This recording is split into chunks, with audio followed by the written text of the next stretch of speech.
Código Penal, título 2 do crime, relação de causalidade. Artigo 13. O resultado de que depende a existência do crime somente é imputável a quem lhe deu causa.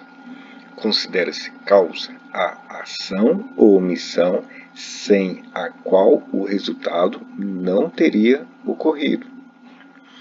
Superveniência de causa independente. Parágrafo 1º. A superveniência de causa relativamente independente exclui a imputação quando, por si só, produziu o resultado. Os fatos anteriores, entretanto, imputam-se a quem os praticou. Relevância da omissão. Parágrafo 2º. A omissão é penalmente relevante quando o omitente devia e podia agir para evitar o resultado. O dever de agir incumbe a quem? A linha A. Tenha por lei obrigação de cuidado, proteção ou vigilância. A linha B. De outra forma, assumiu a responsabilidade de impedir o resultado. A linha C. Com seu comportamento anterior, criou o risco da ocorrência do resultado.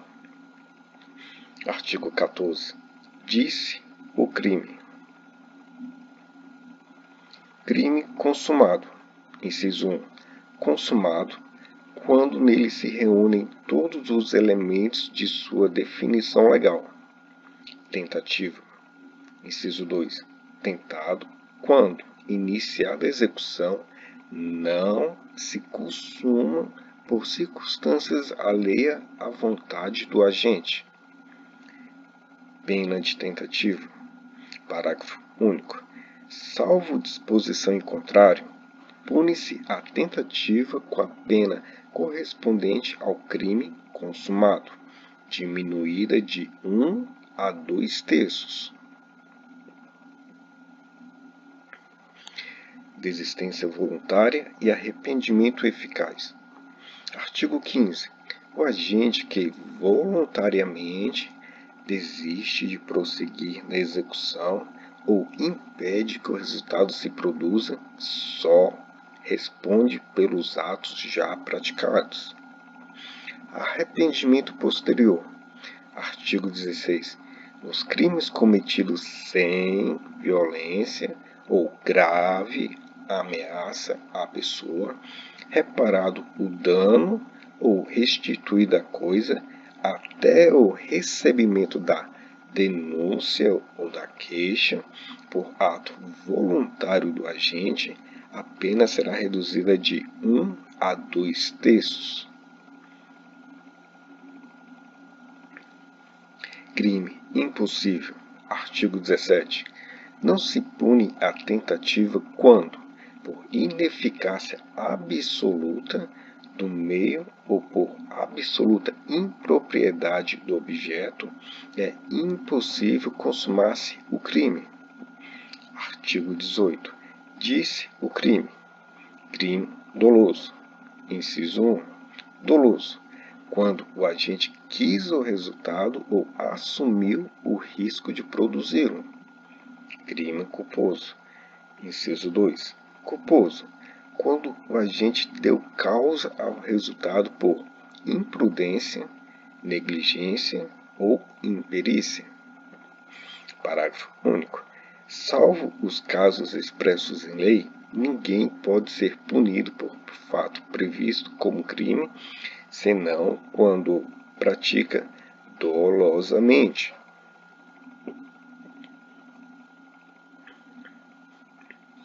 Agravação pelo resultado. Artigo 19.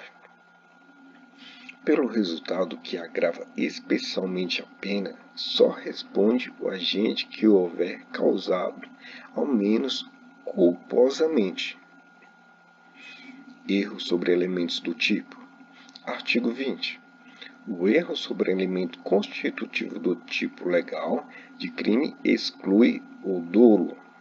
mas permite a punição por crime culposo se previsto em lei. Discriminantes putativas.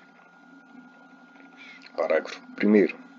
É isento de pena quem, por erro plenamente justificado pelas circunstâncias, supõe situação de fato que, se existisse, tornaria a ação legítima. Não há isenção de pena quando o erro deriva de culpa e o fato é punível como crime culposo. Erro determinado por terceiro. Parágrafo 2º. Responde pelo crime o terceiro que determina o erro.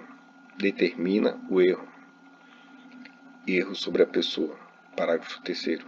O erro quanto à pessoa contra a qual o crime é praticado não isenta de pena.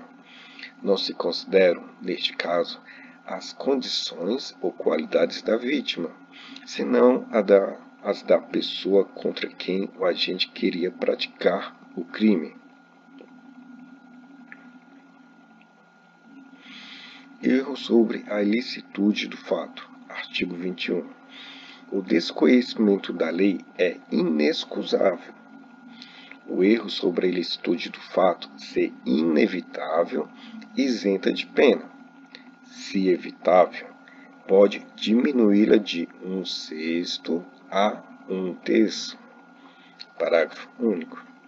Considera-se evitável o erro se o agente atua ou se omite sem a consciência da ilicitude do fato, quando lhe era possível, nas circunstâncias, ter ou atingir essa consciência.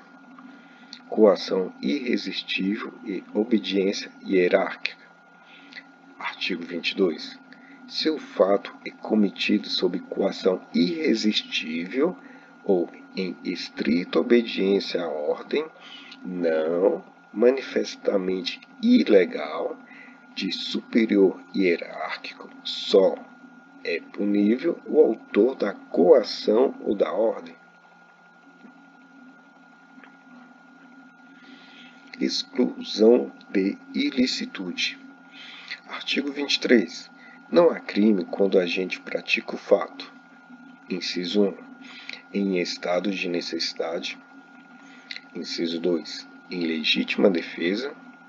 Inciso 3. Em estrito cumprimento de dever legal ou no exercício regular de direito. Excesso punível. Parágrafo único.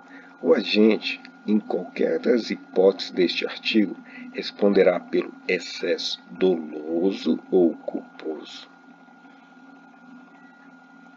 Estado de necessidade. Artigo 24. Considera-se em estado de necessidade quem pratica o fato para salvar perigo atual, que não provocou por sua vontade, nem podia de outro modo evitar, direito próprio ou alheio, cujo sacrifício nas circunstâncias não era razoável exigir-se. Parágrafo único. Não pode alegar estado de necessidade quem tinha o dever legal de enfrentar o perigo. Parágrafo 2º.